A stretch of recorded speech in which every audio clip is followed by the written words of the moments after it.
Hi, I'm also going to sit down if that's okay with you, and we'll stand up with Susanna when the question and answer period comes. My name's Dave Hardy. I'm principal of Hardy Stevenson Associates. We're a firm that's been in the city here for 25 years, but we kind of work behind the scenes, so I'll explain a little bit more about that in a minute. I thought tonight's conversation is really timely. Susanna mentioned Brian Williams. You know, what it did say to me at the end of the day is that we had a traditional news organization that valued facts and the truth, and so they got rid of them for not being accurate and so on. It's also an important time because last week there was the decline of Sun Media, and I took a look at Warren Consilla's blog, who I think was the only person up in this city at 5 o'clock on Friday morning, and he tweeted, or say blogged, I should say, that he was very disgusted on Twitter at the gleeful celebration that was going on the decline of Sun Media. He also was very disappointed at the loss of 200 media jobs. So I thought that was interesting. I print off Warren's blog, and I thought something was wrong with my printer because there were 46 pages of comments from bloggers and tweeters on a liberal pundit commenting on the decline of a kind of a right-centered news organization. So it goes on and on. I'm going to do two things, and I'm also going to be brief. I'm not a journalist. I'm going to comment a bit, though, on the decline of traditional media and substantive news, and also the rise of social media and what that means to our democracy. But I'm also going to open a window or a door on my firm and some of the communications firms out there and the impact of corporate and political communications.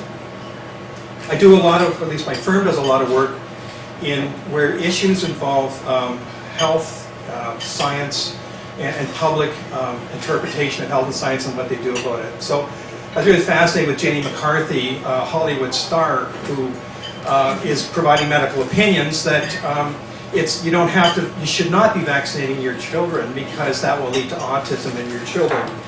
Now we give Janie McCarthy the time of day and allow that free speech because we value free speech. We think that allowing her to say those things will somehow, and others speaking to these issues, will get us to the truth, and the truth is really important in a healthy democracy.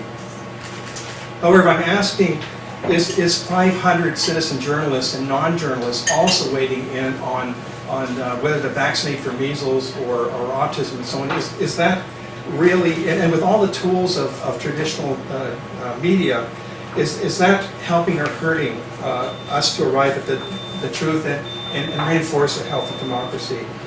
So I thought, well, in a healthy democracy, again, as a non-journalist, what I'm looking for is it's important to me that the media have certain characteristics. First, I expect the media to disseminate quality information, check facts, print retractions if that's required. I also want to see the separation of the front page and the editorial page. And again, for traditional media, there's newsrooms that I would expect to do that. It doesn't quite always happen, but that's what I'm expecting. I want the media to sort out the news from the noise. I took a look at some comments by Mark Little, who is the director of social innovation at Storyful, and he has a good quote. He says, "The media should be filtering competing narratives, connecting the most authentic voices to the widest possible audiences." I thought that summed it up really well. I want the media at times to report that there are actually some facts that need to be sorted out, and at times that we do need to provide a nuanced or a tempered opinion when that's called for. So all of the above seems to show my bias for traditional media, but there's also things I want to see for media that covers social media as well. What social media does very well is they push for transparency, and geez, in the older times, and I'm old too, politicians didn't have to tell who's financing campaigns or who's influencing or who's coming in their doors and so on. Why would they? Because who's watching? Now we do have a lot of people watching that. The social media also provides for any particular issue what Margaret Thatcher called is they provide the oxygen of publicity. So any decision now, there's a lot of voices on that and making sure that there's an animated discussion. And finally, the social media is doing a pretty good job of keeping the political class accountable. So from that premise, we need more voices, not less voices, to keep our political class accountable. So back to Jenny McCarthy and some of the space that we work in. So what about all the people who are citing the media as getting their source of health and science information? And reasons, they're quoting the media, said this, thus I should not vaccinate my child. Well, on the social media side, they're getting more access to science information and health information than any time in history. But what we're finding is the public isn't well equipped to sort out conflicting scientific or health information. We're also seeing the growth of infotainment, again, where Leonardo DiCaprio is an expert on climate change, and we have Jenny McCarthy, an expert on health. And on top of that, we get pandering for ratings in some of the news institutions. It's unfortunate that this all corresponds with a decline in social literacy in the sciences and technology and engineering and math, and it's happening throughout North America. So the problem we face in our democracy with all this media is that people just don't know who to trust. So let me get to my second point. If substantive news is declining, then who are some of the other actors who perhaps are picking up the slack? Democratic decisions are made every day, and in my world, they're not listening to internet bloggers or tweeters on the decision of whether to approve a power plant, fund public transit, or to approve a new hospital, for instance. They're looking for facts. So from the perspective of my firm, we're in that space. We do communications, but we're a bit unusual because we have also second credentials. We are communicators who are also urban planners, social scientists, engineers, hydrogeologists, epidemiologists, physicists, health physicists, and a full range. So that is my company.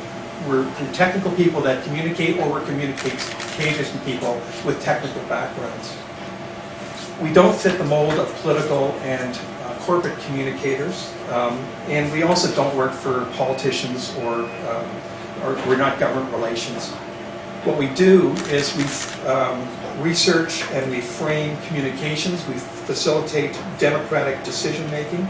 We also find ourselves many times working face-to-face with NIMBY groups, and we address thorny public policy issues. So that's what we do, and we do that every day. We don't work both sides of the issue.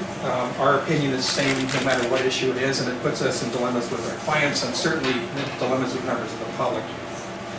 We have the same ethics as journalists in terms of the truth and fact-checking and so on, but the entry requirements for us is a bit different. So again, an unusual communications firm. I'm a regulated professional. My staff and my colleagues are licensed. We have to follow codes of practice. If we're advocating, we have to do that in the public interest. So when we give an opinion, there are significant consequences to our opinion. We are allowed to give evidence in a court of law, in tribunals, and select committees, and I've done a lot of that over my career. But when we do that, I'm subject to cross-examination. So the opinion that my own opinion and that of my staff are subject to a very high level of scrutiny. I mentioned if we're advocating the public interest. Well, how do I know what's in the public interest? Well, ideally we probe that through public consultation, through gathering as much information as we can. We convene civil conversations and help people think clearly and deeply when it goes well. Often we're in the thick of it with people that have very strongly held views about science or a rumor they've heard and so on, and that makes our lives quite interesting. I'm just going to end by saying that in terms of the impact of political and corporations and other actors in doing communication and influencing democracy, from our perspective, at the end of the day, I go to decision makers. I say, this is how you should make this decision because it is in the public interest. With the decline of traditional media and the decline of reporting substantive news, I'll let you decide whether firms like ourselves are playing a detrimental role in this democracy or perhaps we're supporting the health of our democracy.